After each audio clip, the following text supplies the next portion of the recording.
I'll go. So first, I feel like Vernisha was up against kind of like a higher bar because Joel brought along a woman who was not really trying to see it for Vernisha, right?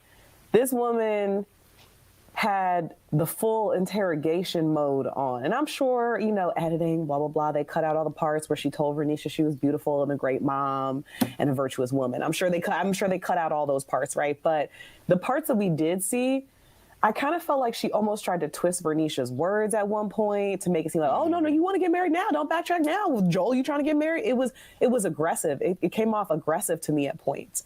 And that's very intimidating when you're dating a man, you meet his female friends. First of all, it's always side-eyeable in the beginning. Like Kyra said when she was talking to AJ's friend, you got to feel the situation out.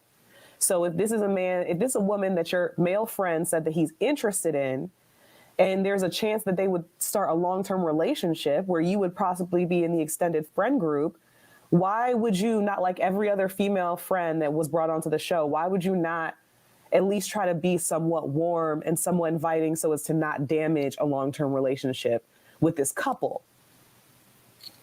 So I feel like she was up against it a little bit. And, I think they're at the point in their in their relationship now where Vernisha is seeing some things that maybe she doesn't like in Joel, and Joel is seeing some things he maybe doesn't like in Vernisha, and I'll give them that. That just means that they're doing the right things and they're getting deeper every time that they talk, because some of these people are keeping it surface. Like Liz, your whole personality can't be Jesus. People need to get to know you. People need to understand what you do every day. People need to understand, like, your creative thoughts. She's a CEO. She's, beautiful. She's probably in the community. She's obviously heavily involved in the church. Talk to us about you overall. So I like to see that Joel and Vernisha are talking more and showing each other their personalities more. And with that does come some areas of conflict. Like nephew Tommy said, y'all are developing a relationship. It's not always going to be onward, upward, roses, peaches, and lemonade. It's going to be sometimes that there's a tiny conflict. I thought Joel was childish, extremely childish, for allowing this female friend to put a bug in his ear that colored all of his interactions with Vernisha. I'm like, it's not a coincidence, because I've seen this happen so many times. It's not a coincidence that she says these things. Oh, she's going to be clingy. Oh, she's too possessive. Oh, this and that and that. And then the next conversation they have, they get into an argument where he comes away. All of a sudden, Vernisha is controlling. Now she's controlling. Now I want to drop her for Kyra. And I'm not saying him and Kyra haven't been seeing each other behind the scenes, but it was never deep enough for her to be your number one. It was never deep enough for you to even say her name. That's not editing. That part isn't production, because even if you were seeing her secretly, you've never said her name. That means you've never advocated for her. That means you've never chimed in on a comment about her. Now Vernisha is controlling, and you like Kyra. And he even said, that was just something I said off the top of my head, blah, blah. Off the top of your head, these dudes are not understanding, like, the words that you say, they have these ripple effects. They're really determining the course of how, first of all, the other men perceive these women, and second of all, how these women experience the rest of this show. So you can't just be making these flippant, reckless comments, especially because he then tried to backtrack. Oh, well, Vernisha's the baby, blah, blah, blah, this and that. I was like, look, I'm starting, shut up. I'm starting to lose respect for you right now, because you just said one thing, then another, then you said something way off left field, then you tried to bring it back and make it make sense, and it doesn't. It doesn't make any sense. I think he's very, because his body is so strong, and, he's obviously an ambitious guy. He's obviously, strong emotionally because of everything he's been through. I don't even, hey, at the end of the day, his children lost their mom, and he's been able to see them through that. But it just seems like this whole, this pattern of how things happened, at least the narrative that production showed us, and that's all we can go off of, the narrative that production showed us, showed me possibly some weak-mindedness. Or maybe you were just getting ready to drop Vernisha anyway. But if that's what it is, and say it with your whole chest. Say it for what it is. So yeah, I was disappointed in Joel. I felt like a lot of the dudes were being reckless this week, and childish and petty. I hear you or not. Should I go for it? Yeah, so those Seagram's bottles, I know it was whiskey, right? But I felt like it was just bottles and bottles of pettiness, and they were just drowning themselves in it. Can I get it on ice? Can I get it neat? I mean, it was just like, okay.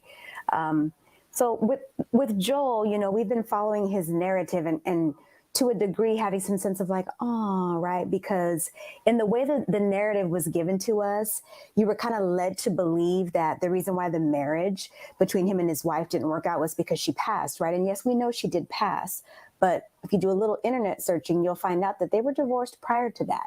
So I, for one, would love to know what was the reason behind the divorce. And it was some years before she passed as well.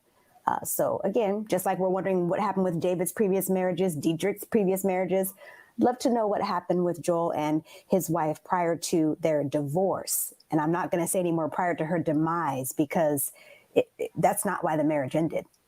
And so for me, I don't know, he talks about how him and Vern were on the phone talking a lot. We're never going to know what was all in those conversations, but he discovered some things that he was starting to feel. And I know you all kind of felt it possibly during the scene. I was just like, so does this female friend of you like you? Because that's the energy she's kind of giving me. If you wanted her to be objective and to kind of, you know, give you some input around what Vernisha's bringing to the table, she wasn't the friend for that, because she's already bent towards you. So yeah, that wasn't a good choice. And even the two male friends that he brought after this lady said all of her feedback, they were like, but it looks like she really likes you. Right. And I was just like, yeah, because she's only affirming everything that you mentioned that you don't like. She tried to call out she seems territorial. Did she seem territorial? Did she actually say she was a little territorial, ma'am? You were fed that. You're not breaking any ground here. My other issue with Joel was that, and I said this, I think the last time I was on a live, all that I've been able to see Joel like about Vernisha is her body. It's in the way he hugs her. It's in the way he talks about her when he speaks about her. I'm like, you really like the way she looks, but do you like anything else about her, Joel? And I just don't see that. And the fact that he was able to flip so quick because of whatever happened in this phone conversation the night before, just kind of let me know like, yeah, you're really not for Vern. And I remember saying on my last time I was on here, Coach, once he loses interest, she's got nobody, because she messed herself up by putting all her eggs in a basket called Joel. She shouldn't have did that, but she did. And so now it is what it is. Here we are. But I was a little disappointed in Joel that just because she said or did something in this conversation, you're going to get to this men's tavern now and it's no mention of Vernisha. And it was such a shock that even nephew Tommy was like, hold up, Joel, you have never said Kyra's name before. I was just like, thank you for calling him on it, because this is so out of left field, like it doesn't even make sense. I was like, you drinking your feelings and a whole bunch of petty out of that Seagram's bottle, sir. And it's just not cool. You're 44 years old. I know sometimes we tend to expect more from a person that's older because we assume there's a greater level of life experience and maturity here. But in this instance, it was just, Joe, that ain't it.